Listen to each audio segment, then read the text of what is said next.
வணக்கம். உங்கள் அபிமான பாகியலட்சுமி பாலசுப்ரமணியன் பேசுகிறேன்.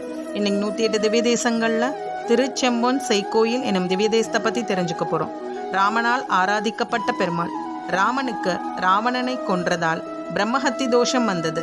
திருடநேத்திரர் எனும் முனிவரின் வழிகாட்டுதலின் பேரில் பொன்னால் செய்யப்பட்ட பசுவிற்குள் 4 நாட்களாக அமர்ந்து கொண்டு பின் அந்த பசுவிடமிருந்து வெளியே வந்தார் ராமர். இதற்கு கோபிரசவம் என்று பெயர். அதற்கு பின் நிறைய தான தர்மங்கள் செய்ய வேண்டும். பொன்னாலான பசுவையும் தர்மம் செய்ய வேண்டும். திருடநேத்திரர் முனிவர் பொன்னாலான பசுவை பெற்றுக்கொண்டார். ஆகவே இதனை வைத்துக்கொண்டு கோவிலை எழுப்பினார். செம்பொன்னால் செய்யப்பட்ட கோவில் எனவே திருச்செம்பொன் செய்கோயில் எனும் பெயர் வைத்தார்கள். மூலவர் பேரருளாளன். தாயார் அல்லி மாமலர் நாச்சியார். தீர்த்தம் நித்யஹேம புஷ்கரணி. விமானம் கனக விமானம். திருமங்கையாழ்வார் பாடின பெருமாள். உறையூரில் அழகிய மணவாள பெருமாளே இந்த க்ஷேத்திரத்தில் எழுந்தருளி இருக்கின்றார் எனும் பெருமை கொண்ட க்ஷேத்திரம். பெருமாள் திருவடிகளே சரணம். நன்றி, வணக்கம். சர்வமும் கிருஷ்ணார்ப்பணம்.